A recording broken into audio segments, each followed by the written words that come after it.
अस्सलामुअलैकुम नाजरीन, मेरा नाम है फ़रोह जलील और आप देख रहे हैं मेरा YouTube channel Alternative Perspective with Faroh Jaleel. नाजरीन, आज जिस मकाम की सैर कराने में आपको लेकर जा रहा हूँ उसके बारे में बहुत कम लोग जानते हैं। गो के ये मुज़फ़्फ़राबाद से सिर्फ चंद ही किलोमीटर के फासले पर वाक़ है, लेकिन मैं मुज़फ़्फ़राबाद में रहते हुए भी इस मकाम से नाआशना था और कुछ ही अर्सा कबल मुझे इसके बारे में पता चला, तो हमने सोचा कि क्यों ना इसकी खूबसूरती को देखा जाए। हमारी मालूमात के मुताबिक वहाँ सिर्फ बाइक्स पे जाया जा सकता है या फिर 4x4 गाड़ियों पे। 4x4 गाड़ी तो हमारे पास अवेलेबल नहीं थी, सो हमने बाइक पे जाने का इरादा किया, लेकिन आगे चल के हमें ये काफ़ी महंगा पड़ा। वो कैसे, ये हम आपको आगे चल के बताते हैं। Guys, here we can see this. This is the boundary between AJK and Pakistan. Right on the other side there is Abbottabad division, and on this end we have Muzaffarabad division. There, if we can see, that's the town of Todi Habibullah, and there behind the mountains, if we can see, that's the town of Boi. And if we see here, we can see Tanyani top as well. So behind this ridge, it's all Pakistan, Abbottabad division, and away from this ridge, it's all AJK Muzaffarabad division. Beautiful place, beautiful view. You must visit here. Okay. Here you can see Muzaffarabad in the background. It's a beautiful view from this point. The hissing sound of the wind blowing through pine trees is absolutely amazing. You can hear it. This is the road ahead. It's very dangerous for bike riding. And we are riding a bike. I recommend, if you are a nature loving bird, you shall come over the bikes or you shall choose to hike.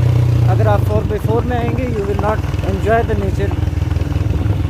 As we are enjoying. Yeah, as we are enjoying.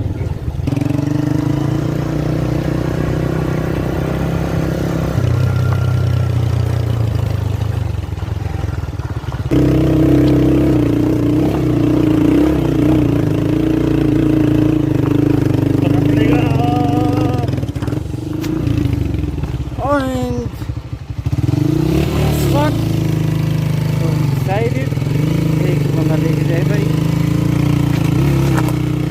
ये सफ़र हमारे लिए और bikes के लिए, दोनों के लिए काफ़ी मुश्किल साबित हुआ, क्योंकि रास्ता इंतहाई ख़राब था और हमारी उम्मीद से ज़्यादा मुश्किल पेश आ रही थी। लेकिन खैर, खुदा करके हमने घसीट के किसी न किसी तरह बाइक्स को जो है वो टॉप तक पहुँचाया।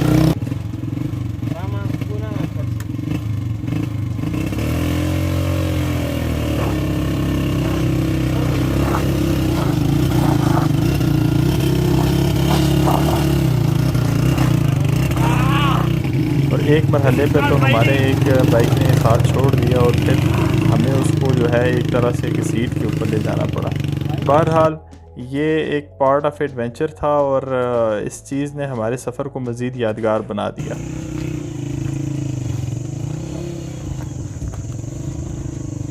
मोटरसाइकिल और राइडर दोनों पैदल जा रहे हैं।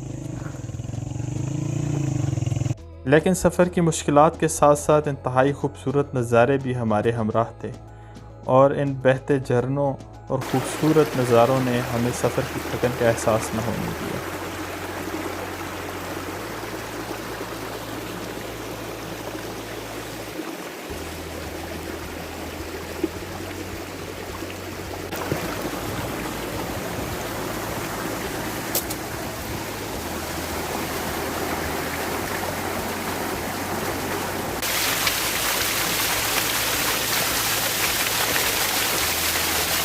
नाज़रीन, अभी हम टॉप के काफ़ी करीब पहुंच चुके हैं और जंगल जो है बहुत घना हो गया है यहाँ पे। और इससे मुझे एक बात याद आई कि कुछ ही साल पहले, शायद 20-25 साल पहले, हमने एक फ़िगर पढ़ी थी कि आज़ाद कश्मीर के कुल रकबे के 42% हिस्से पे जो है वो जंगलात हैं, लेकिन गुज़श्ता चंद सालों में बहुत ज़्यादा जो है वो कटाई की गई है जंगलात की। और ये जैसे मेरे पीछे आप ये बड़ा दरख्त देख रहे हैं, इस तरह के दरख्त अब आपको देखने को नहीं मिलते जंगलों में। लेकिन खुशकिस्मती से ये एरिया अभी तक इस दरिंदगी से बचा हुआ है। और यहाँ पे आप देख सकते हैं कि अभी भी जंगलात मुकम्मल घने हैं, जिससे इस इलाके की खूबसूरती में भी बेपनाह इजाफा हो गया। और साथ साथ जो मौसम है यहाँ का वो भी बहुत ठंडा है।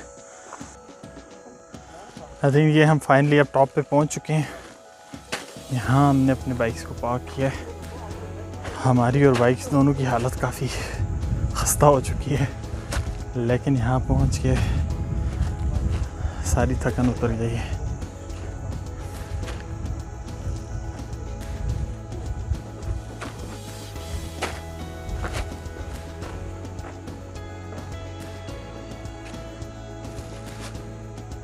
यहाँ से इस खूबसूरत मकाम का आगाज़ होता है। फिर देखें आप, खूबसूरत घने जंगल और बीच में लश ग्रीन आउटफील्ड, बहुत खूबसूरत। मुझे तो यकीन नहीं हो रहा कि ये जगह आज तक जो है ज़फ़राबाद के इतने करीब होने के बावजूद भी हमारी नज़रों से ओझल थी। अक्सर ऐसे होता है कि खूबसूरती आपके इर्द गिर्द बिखरी पड़ी होती है, लेकिन हम उससे गाफिल होते हैं। यहाँ पे अब कुछ जो है वो रेस्ट हाउस वगैरह भी बनना शुरू हो गए हैं, और इस साल जो है वो टूरिस्ट भी काफ़ी आना शुरू हो गए। इस वक्त भी काफ़ी सारे लोग जो हैं इर्द गिर्द टोलियों की शक्ल में एंजॉय करते हुए नज़र आ रहे हैं।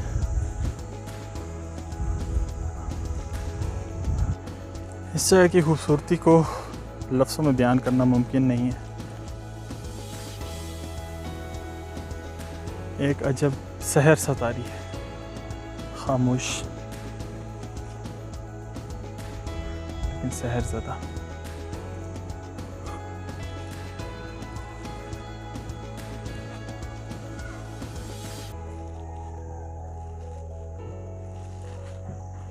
नाज़रीन, हम मौजूद हैं सिरीकोट के मकाम पर, और यहाँ पे हमारे साथ एक बहुत स्पेशल गेस्ट मौजूद हैं।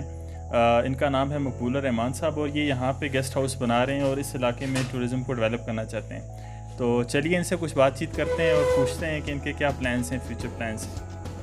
औज़ु बिल्लाहि मिनश शैतानिर रजीम, बिस्मिल्लाहिर रहमानिर रहीम। मेरा नाम मकबूल रहमान है और मैं बेसिकली शहीद गली के गांव टिंगर से ताल्लुक़ रखता हूँ।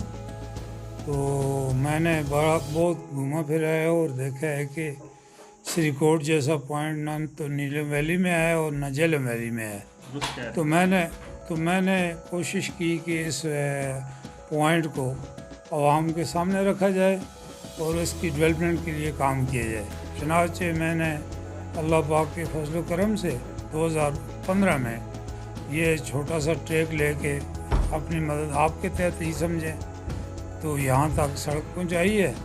तो उसके बाद गवर्नमेंट की तवज्जो इधर ज़्यादा नहीं है। हर साल तकरीबन मुझे पास से पैसे खर्च करके तो मशीन ला के तो सफाई करना पड़ती है। ये गवर्नमेंट की यानी तवज्जो का ये हाल है। दूसरी बात यह है कि आपको मैं दावत देता हूँ, आप आएँ सिरीकोट पे, और बल्कि पूरी नीलम वैली झेलम वैली घूम के आएँ और उसके बाद कंपैरिजन करें और देखें कि कौन सी जगह खूबसूरत है। यहाँ पे 3-4 पॉइंट ऐसे हैं जिसके बारे में आपको बताना अशद ज़रूरी है। जो ही आप सिरीकोट पे एन होते हैं तो आपके बाएं तरफ तकरीबन 5 मिनट के पैदल रास्ते पे एक व्यू पॉइंट है, जहाँ पे से आप बालाकोट से लेके मानसेरा तक और मानसेरा से लेके पूरी गिलियात इंक्लूडिंग आज़ाद कश्मीर का दीरकोट, बाग का ऐसा गंगा चोटी, और इसके अलावा बथवाड़ गली, और दूसरी तरफ अगर घूमते जाएं तो साथ ही पीर असीमार, पीर जनासी, गंजा चोटी, और उसके बाद मकड़ा, पीर चेला, ये सिर्फ एक ही जगह से आप देख सकेंगे। मेरे ख्याल में ये है कि जो मुझे बताया गया है, जो फॉरेन के लोग भी आए हैं उन्होंने ये कहा है कि एक जगह से इतना बड़ा व्यू हमने ज़िंदगी में कभी नहीं देखा। तो मैं आपको भी दावत देता हूँ, आप आएँ और बिलखसूस बरसात के मौसम से हट के आएँ और आप इससे जो है ना वी का नज़ारा फरमाएँ कि ये सिरीकोट का तकरीबन round about 2 kilometre square kilometre area है। तो ये इसका पानी इकट्ठा होके तो ग्राउंड के सेंटर से अंदर चला जाता है, जिसके बारे में मशहूर है कि ये जाके एबटाबाद की नवा शहर है एबटाबाद में, और उसकी लियासी मस्जिद है, उसके नीचे से ये पानी निकलता है। यानी इसका सबूत ये है कि यहाँ पे देवदार है, तो देवदार के पत्ते और इसके छिलके और तमाम ऐसी अशिया जो यहाँ से बह के जाती हैं तो वो वहाँ से ही निकलती हैं। तो मेरी इस सिलसिला में भी आपसे गुजारिश है कि ये भी बहुत तारीख़ी चीज़ है, आप इसका नज़ारा ज़रूर फरमाएँ। और इसके अलावा घने जंगलात हैं, आप देख रहे हैं हमारे भाई आए हैं, छोटे अजीज़ हैं, बरखुदार हैं, ये आप पूरे सिरीकोट का नज़ारा करवाएंगे तो मुझे उम्मीद है कि ये इनकी ये कोशिश आपको बहुत पसंद आएगी और हमारी भी हौसला अफजाई होगी। आप क्या चाहते हैं कि हुकूमत की तरफ से आपको यहाँ क्या सपोर्ट फ्राहम की जाए या किस तरह की फैसिलिटीज़ फ्राहम की जाएँ ताकि इस इलाके को मज़ीद डेवलप किया जा सके? जी, हमें जो है ना सबसे यहाँ पे ज़रूरत सीज़न में पड़ती है पानी की लाइन होनी चाहिए। सड़क का हाल तो आपने देख ही लिया है कितनी बदतर हालत में है। तो अगर गवर्नमेंट ज़्यादा तवज्जो ना भी दे, कोई ज़्यादा बड़ी स्कीमें ना भी दे, 2 काम कर दे, हर साल में 1 दफ़ा 2 दफ़ा PWD का डोज़र भेज दे, वो सफाई कर दे, तो ये आवाम को बहुत ही अच्छी सहूलत मुहैया हो जाएगी। अगर कुली वगैरह लगा दें यहाँ पे तो ये और उससे भी बेहतर हो जाएगा।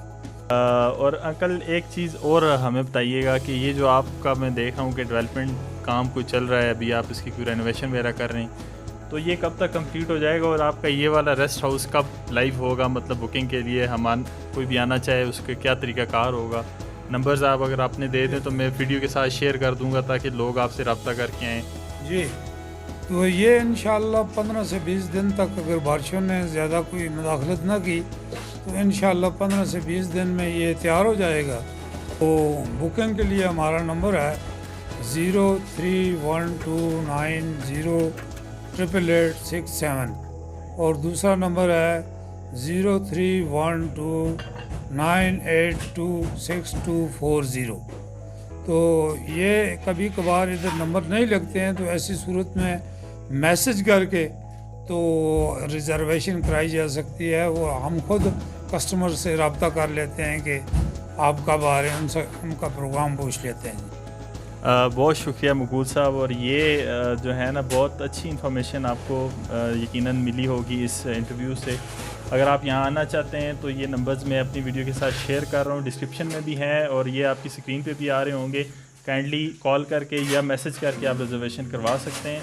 तो इस जगह को ज़रूर देखिए, ये आपने यकीनन इतनी खूबसूरत जगह नहीं विज़िट की होगी। मैं पर्सनली काफ़ी घूमा हूँ और नीलम वैली सारा घूमा हुआ है। अगर आपने नीलम वैली को देखा हो तो ये नीलम वैली से बढ़ के खूबसूरत है, तो आप खुद अंदाज़ा लगा सकते हैं कि फिर इसकी खूबसूरती का क्या अंदाज़ा होगा। यकीनन वीडियो में या किसी भी ट्रैवल लॉग में उसकी खूबसूरती को उतना कैप्चर नहीं किया जा सकता किसी भी एरिया की, लेकिन ये बहुत प्यारी जगह है, आप ज़रूर विज़िट करें। अब हम अपना कचरा जो है वो जमा कर रहे हैं, क्योंकि किसी भी हिल स्टेशन पे जो सबसे बदसूरत चीज़ होती है वो वहाँ पड़ा हुआ कचरा। इसका आप लोग ख्याल रखें कि जहाँ भी आप जाएं कम से कम अपना जो वेस्ट है वो आप वापस लेके आएँ। एनवायरनमेंट का ख्याल रखें ताकि एनवायरनमेंट आपका ख्याल रखे। अभी हमारा जाने का मूड तो नहीं था, लेकिन जैसा कि आप देख सकते हैं कि बादल बहुत तेज़ी से गिर के आ रहे हैं और पहाड़ी इलाके की बारिश से बचने के लिए हमारे पास कोई इंतज़ाम नहीं है। इसलिए बेहतर यही है कि अब हमें वापस चलना चाहिए, क्योंकि रोड तो आप देख चुके हैं। अगर बारिश हो गई तो बाइक्स के साथ इस रोड पर ड्राइविंग मौत के मुंह में जाने वाली बात होगी। तो चलिए बैक टू पवेलियन। खुश रहें, खुश रखें अपना और अपनी एनवायरनमेंट का बहुत सारा ख्याल रखें और एंजॉय करते रहें।